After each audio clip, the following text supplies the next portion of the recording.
আজকে আমরা বিচ্ছিন্ন নিয়মের আরেকটা অঙ্ক করব, অর্থাৎ ডিসক্রিট সিরিজের আরেকটি অঙ্ক করব। আমি শিখেছিলাম যে আমরা ডিসক্রিট কীভাবে বুঝবো, যেটা রেঞ্জ না থাকে। এই যে মার্কসের মধ্যে রেঞ্জ নাই, কিন্তু আজকে যেটা করব এটা রেঞ্জ আছে।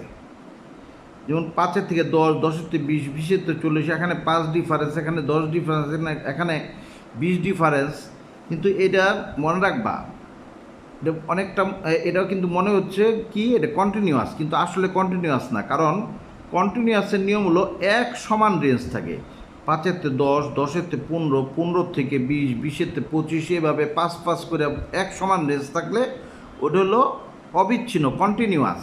কিন্তু যদি এভাবে থাকে 5 থেকে 10, 10 থেকে 20, 20 থেকে 40, 40 থেকে 80, এই যে ডাবল ডাবল করে বাড়ছে, অর্থাৎ প্রত্যেকটার ব্যবধান এক না, অসম ব্যবধান। অসম ব্যবধান থাকলেই সবসময় মনে রাখবা যে এটা হলো কি ডিসক্রিটে অঙ্কটা করতে হয়। কিন্তু কিভাবে করতে হয়, তখন একটা ঘর বেড়ে যাবে। আমরা করি, এই অঙ্কটা করলেই বোঝা যাবে কিভাবে এটা বিচ্ছিন্ন বা ডিসক্রিট সিস্টেম করব। আমরা আগে গুণি, নিচে নিচে গড়বে 1, 2, 3, 4, 5, 6, 7, 8, 9টা। নিচে নিচে ঘর করি 9টা।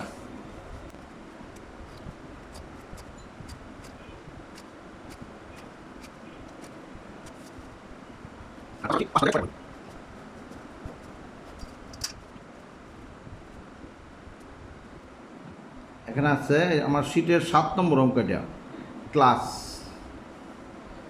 আছে 5 থেকে 10, 10 থেকে 20, 20 থেকে 40, 40 থেকে 80, 80 থেকে 160, 160 থেকে 320, 320 থেকে 640। এখন আমরা কি করব, আমরা এই ক্লাসটা সাজাইলাম না। এখন সব সময় মাঝখানে একটা গড় রেখে এই যে এরপরে ফ্রিকোয়েন্সিটা উঠাবে। ফ্রিকোয়েন্সি মানে এফটা আমরা উঠাবো।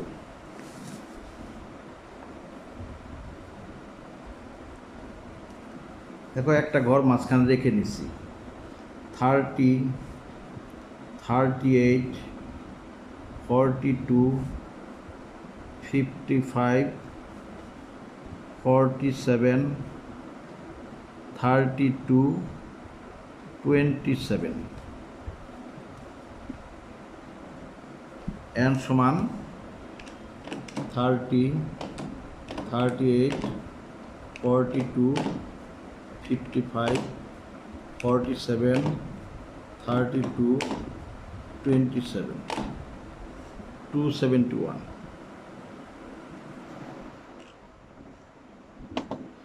এখন দেখো এই আমাদের ডিসক্রিট সিস্টেম আমরা কি বলছি, আমাদের এই অঙ্কটা হলো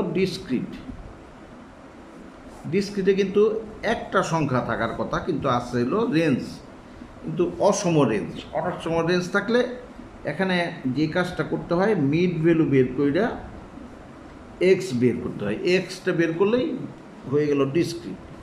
এই যেমন আমরা এটা বের করে নিয়ে 10 আর 5, 15, 15-রে 2 দিয়ে ভাগ দিব, অর্থাৎ দুইটা সংখ্যা যোগ দিয়া 2 দিয়ে ভাগ, 15-রে 2 দিয়ে ভাগ দিলে 7.50। তারপরে 20 আর 10 যোগ করলে হয় 30, 30-রে 2 দিয়ে ভাগ দিলে হয় কত, 15। 40 আর 20 কত, 60, 60-রে 2 দিয়ে ভাগ দিলে হয় 30। 80 আর 40 মিলে হয় 120, 120-রে 2 দিয়ে ভাগ দিলে হয় 60। তারপরে এই দুইটা যোগ করে 2 দিয়ে ভাগ দিলে হইব 120। এই দুইটা যোগ করে 2 দিয়ে ভাগ দিলে হইব 240। এই দুইটারে যোগ দিয়ে 2 দিয়ে ভাগ দিলে হইব কত, 480।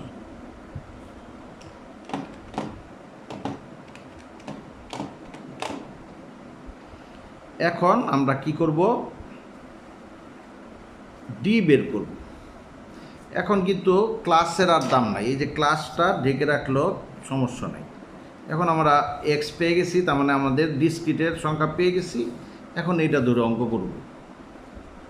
এখন কি করব, আমরা এখানে বের করব ডি। ডি সমান সমান এক্স মাইনাস এ। এ এখান থেকে একটা সংখ্যা নেই, আমরা এ যে কোনো একটা সংখ্যা নিতে পারি। হ্যাঁ, আমরা 60 নিলাম। এখন আমরা প্রত্যেকটা এক্সের থেকে, এগুলো প্রত্যেকটা এক্সের থেকে এ বাদ দেব। 7.5 থেকে 60 বাদ দাও, 7.5 মাইনাস 60, 52 মাইনাস 52.50। তারপরে 15 থেকে 60 বিয়োগ দাও, মাইনাস 45। 30 থেকে 60 বিয়োগ দাও, মাইনাস 30। 60-এর থেকে 60 বিয়োগ দাও, 0। অর্থাৎ 60 একটা এক্স, আবার এটার এও ধরছি, তো এটার থেকে আবার এটা বিয়োগ দেবো। আবার 120-এর থেকে 60 বিয়োগ দাও, তখন কিন্তু প্লাস 60। 240 থেকে 60 বিয়োগ দাও,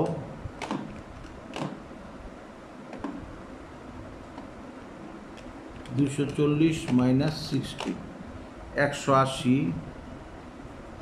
480 থেকে 60 বিয়োগ দাও, 420।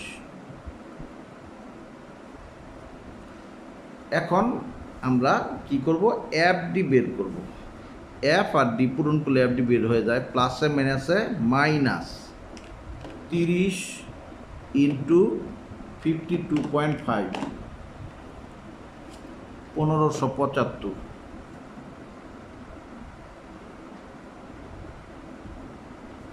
1575। তারপরে 38-এ 45 দিয়ে পূরণ দাও, 1710 মাইনাস 1710। 42-রে পূরণ দাও 30 দিয়া, 1260 মাইনাস 1260। 5500, 47 ইন্টু 60, 2820। তারপরে 32-এ পূরণ দাও 180 দিয়া,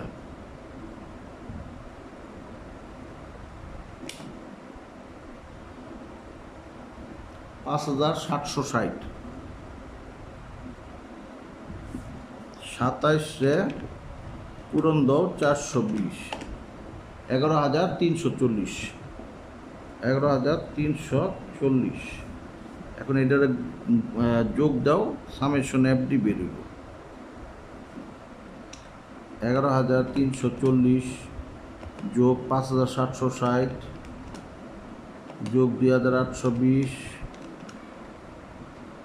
বিয়োগ 1260 বিয়োগ 1710 বিয়োগ 1575, 15375, 15375।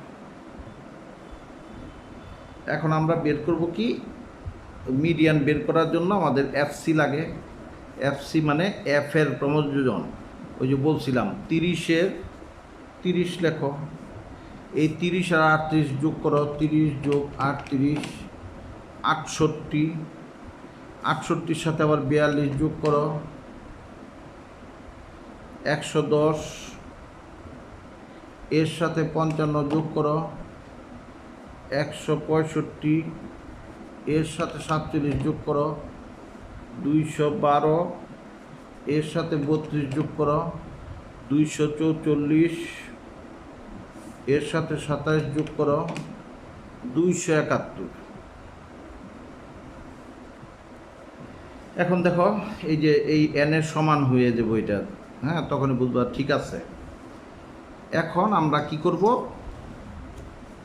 ওই আগের মতো করব। প্রথমে বের করব মিন, মানে এরিথমেটিক মিন। এরিথমেটিক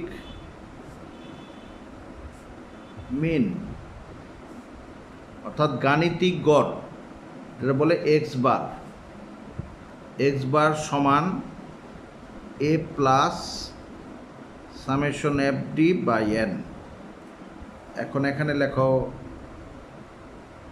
স্কোয়ার এ সমান সমান আমরা ধরছি 60, সামেশন এফডি 15,375, এন সমান 271, নাও এ সমান 60, সামেশন এফডি হলো 15,375 আর এন সমান 271।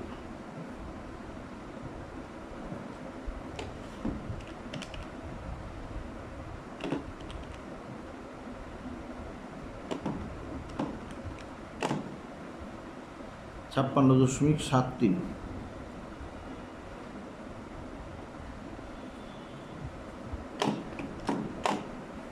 116.73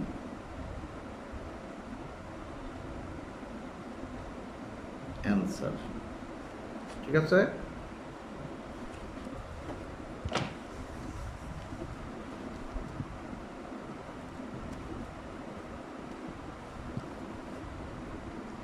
এখন বের করব আমরা কি মিডিয়ান। মিডিয়ান মানে মধ্যমা, মানে এম। এম সমান এন প্লাস 1/2। এই যে আমি বলছিলাম আমাদের এই যে এফ এর যোগফল 271, মানে বিজোড় সংখ্যা, বিজোড় হলে এন প্লাস 1 আর জোড় হলে প্লাস 1টা লাগবে না, শুধু n/2 টিএইচ আইটেম।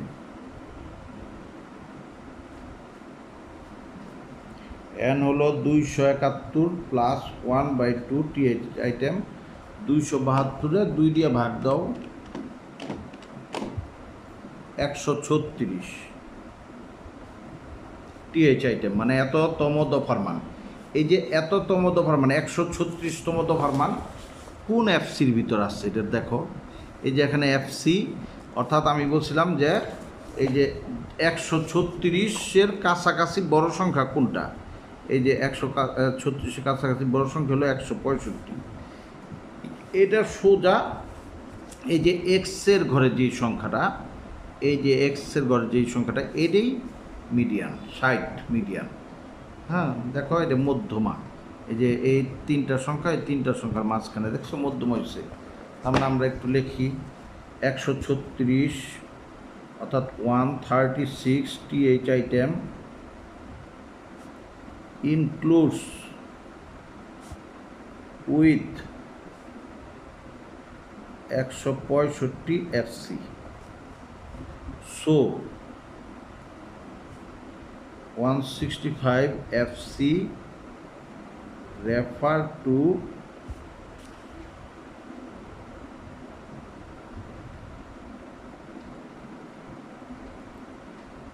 median সমান 60, therefore m সমান 60, এটাই অ্যান্সার। অর্থাৎ 136তম দফার মান 165 এফসির ভিতরে আছে। এই 165 সোজা যেই এক্সটা আছে সেটাই হলো কি মিডিয়ান, মাথায় রাখবা।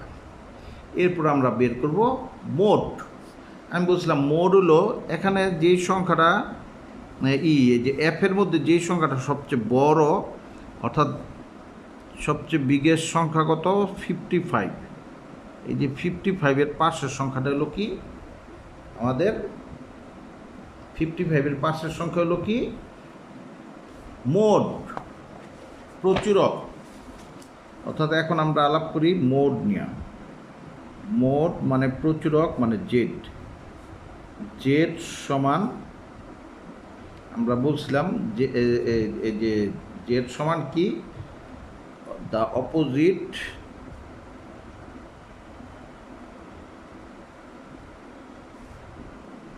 X of highest frequency is mode. আমাদের হাইয়েস্ট ফ্রিকোয়েন্সি কত, হাইয়েস্ট ফ্রিকোয়েন্সি হলো 55 আর অপোজিট অফ 55 ইজ কত 60, দেয়ারফোর মোট সমান 60, এটাই অ্যান্সার। অর্থাৎ এই যে এফের মধ্যে মানে ফ্রিকোয়েন্সির মধ্যে সবচেয়ে বড় সংখ্যা হলো 55, 55-এর বিপরীত দিকে যে এক্সট্রা থাকে সেটাই মোট। এখন আমি আবার বলি, এখানে যদি 55 দুইটা থাকতো তখন কোনটা ধরতাম মোট? তখন কিন্তু আর এই সূত্র চলবো না, তখন আমাদের বের করতে হবে এই সূত্র। হ্যাঁ, যদি একাধিক হাইয়েস্ট ফ্রিকোয়েন্সি থাকে তখন আমাদের সূত্রটা ব্যবহার করতে হবে জেড সমান সমান 3 into M minus 2 into X bar. ঠিক আছে, তখন 3 ইন্টু এম হইলো ওই যে আমরা বাইর করলাম 60 মাইনাস 2 ইন্টু এক্স বার একটু আগে আমরা বের করলাম এই 116.73। ঠিক আছে, এটা পূরণ দাও, এটাতে এটা বিয়োগ দিলে হয় কি মোট। তো যাই হোক, এটা এখানে মাইনাস ফিগার আসবে তাই এটা আমরা করলাম না। হ্যাঁ, যেহেতু এটা জাস্ট বুঝানোর জন্য তোমাদের বলছি। তবে স্টুডেন্টস, আশা করি তোমরা ডিসক্রিটের অঙ্ক কিভাবে করতে হয় বুঝছ। তো এইভাবে খুব মনোযোগ সহকারে একা বসে আমার ভিডিওটা দেখবে আর একটা অঙ্ক নিজে নিজে করবে, দেখবে যে তোমার আয়ত্তে এসে গেছে। স্টেপ প্র্যাকটিসের ব্যাপার, প্র্যাকটিস যত করবে তত শিখবে। ধন্যবাদ।